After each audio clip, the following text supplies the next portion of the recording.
feast. Pamudjo lived a short distance from the banks of the Malang River. He heard that Karomo, a wealthy neighbor, was giving a feast, and everyone who wanted to come was invited. Pamudjo was always complaining about his wife's cooking. He said to her, "Why don't you go to your mother's house? I'm going to my rich friend Karomo, because he's giving a feast and I'm going to get some really good cooking." And his wife said, "I work in the rice paddy. I cook and keep house for you, yet you do nothing but complain. Go to your rich friend Karomo. I'm going to my mother." She dressed in her best clothes and left. Oh, Pamudjo was delighted. He bathed, he put on his finest sarong, and went down to the river. He climbed into his boat, and he began to row upriver to Karomo's house. Now, there were a lot of boats and villagers on the river, some traveling upriver and some down. Pamudjo noticed that there were quite a few that were traveling downriver in the opposite direction.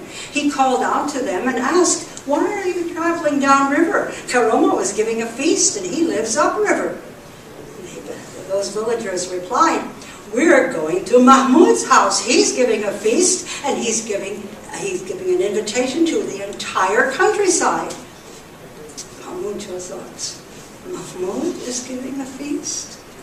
The food, well, there will be more and better food at Mahmud's house than at Karomo's." So he turned his boat around and he paddled downriver now as fast as he could go, wanting to catch up with those villagers.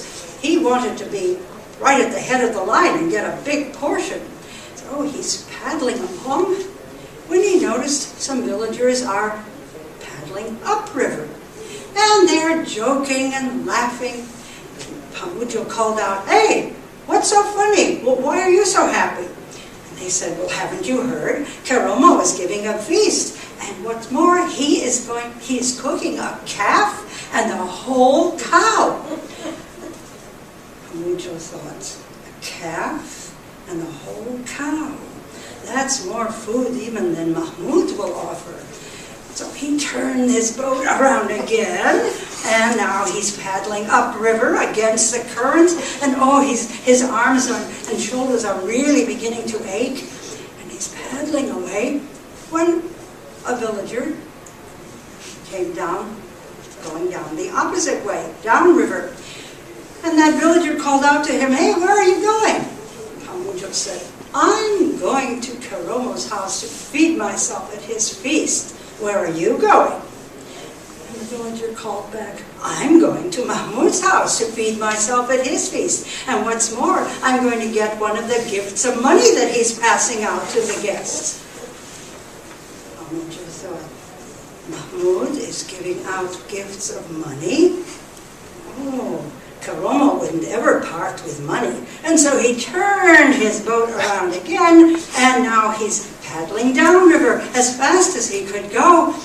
By now, he has passed his own house 3 times. At last, he gets to Mahmud's house, and he runs up the bank to the house. And one of the villagers says, "Why are you running? The feast is over. The food is all gone." Gone? The food is gone?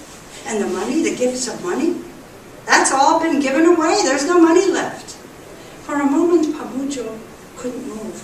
And then he ran back down to the river, got in his boat, and began paddling furiously upstream to Karomo's house as fast as he could go. When he got to Karomo's house, he saw everyone sitting around, relaxed, chatting, puffing on their pipes. They said, "What are you doing here? The feast is over. The food is all gone." Pamudjo said, "Gone. There's no more food." He walked back to the river, got back in his boat, and rowed home. And when he got home, he walked through the empty rooms shouting, "Where is that woman? Why isn't she here cooking my dinner? She spends entirely too much time at her mother's house." He looked around for something to eat, All he could find was a bit of dried fish and a small bottle of wine. He took these outside to eat in the open air. He got into his boat, and he set the wine bottle on the edge of the boat. But when he sat down, the bottle toppled into the river. Pamudjo jumped into the water to try to retrieve it, but the current was too strong and it floated out of his grasp. Pamudjo climbed back into his boat just in time to see his dog gobbling down that bit of dried fish. And that's the story of Pamudjo's feast.